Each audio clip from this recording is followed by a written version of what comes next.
If you're wondering where professional wrestler Kevin Nash is, he's dead. Welcome back to Phantom of the Indie Review. Back to To Be Tuesday, you get the gist. I've had a good string of luck finding creepy movies, but this time I'm gonna go with a parody, I think. Whoa! That's right, ladies and gentlemen, Slaw. Get it? It's a parody of Saw, but like with coleslaw. Genius, like how have I not thought of that? I could have made so much money. Right off the rip, they got a Dollar Tree intro with very poor graphics, and they're showing coleslaw being made out of dead bodies, which to me makes no sense because coleslaw is cabbage and vegetable, it's not meat. I feel like if I dug into a bowl of meaty coleslaw, I wouldn't be tricked. The set opens to a room of people held hostage in the style of Saw, I guess. The only resemblance that this movie has to Saw is that they're all tied up in like a dank, dark basement. In comes a gargantuan motherfucker wearing a clown mask, and a little guy, a midget, and their names are Gordon and Martha.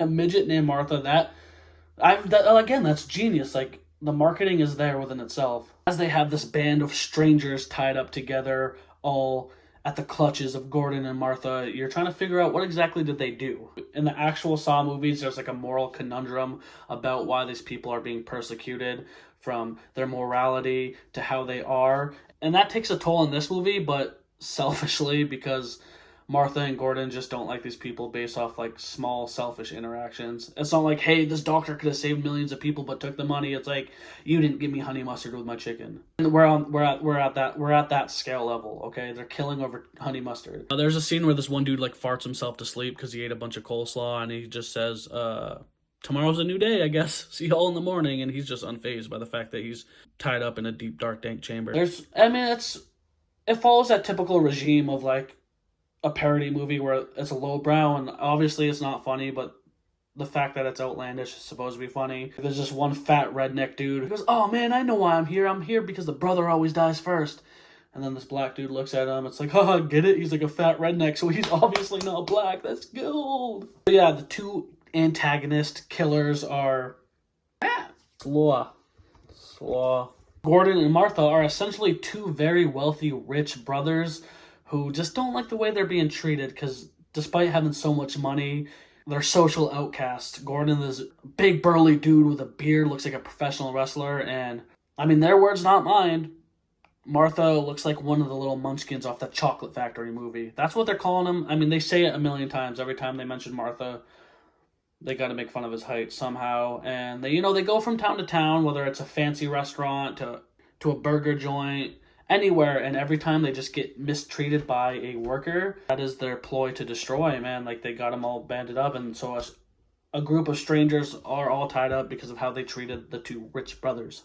In the lieu of all this, there are two detectives trying to figure out what happened to one of the people that got kidnapped. Not all of them, just the one, Mr. Doyle, because he is a financer to like the governor or something, and they're like, we need him.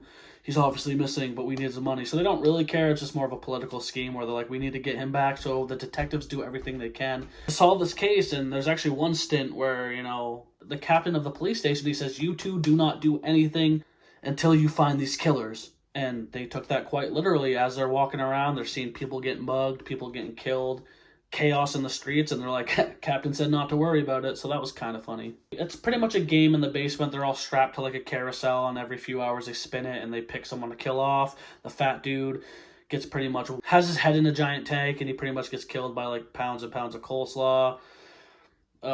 This other dude has to transfer coleslaw from his mouth into a bowl and fill up appropriate weight. So I don't understand what the obsession with coleslaw is, other than calling the movie Slaw. And they didn't really kill any people and turn them into coleslaw. Like, the intro suggests that, like it's like a Texas Chainsaw Massacre type, but the only thing we get is that Martha just says how much he loves coleslaw. So it's very loosely based.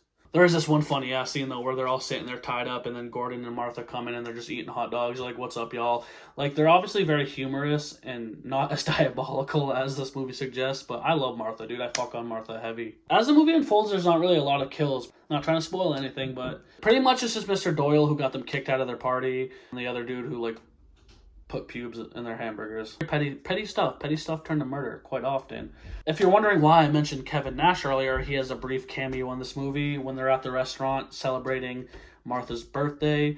They run into Kevin Nash, who happens to be Martha's favorite wrestler, and he just fucking smashes his face into a bowl of coleslaw. And he's like, dude, Kevin Nash came to my birthday party. I mean, it's funny, I guess. I don't know why they wanted to write that part into the movie.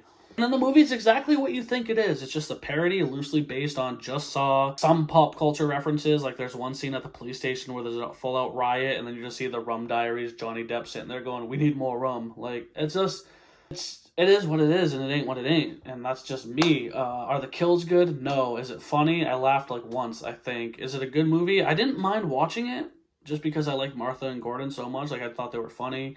The detectives are kind of annoying. It's just a movie. It's a cheap movie. It is what it is. It's not the best movie you're ever going to watch. It's definitely not the best spoof. It doesn't make any sense. Coleslaw, I never understood that. It was just made on a low budget. And I got to give them a round of applause for making it. You know, the detectives find him at the end, and it just doesn't really resolve. Like, the detectives walk into all of them, and they're like, hey, caught ya. And then they're like, nah. I don't know. It was something else. Alright, y'all. That's a review. Subscribe. Hit that little ding-a-ling button harassing you, telling you, hey, it's me. I'm here, and I'm going to say it one time for the one time and two time for the O's. Give me a hell yeah for horror. And honestly, I will have to say that Fish Guts is not a good name for a restaurant. I think I'm gonna...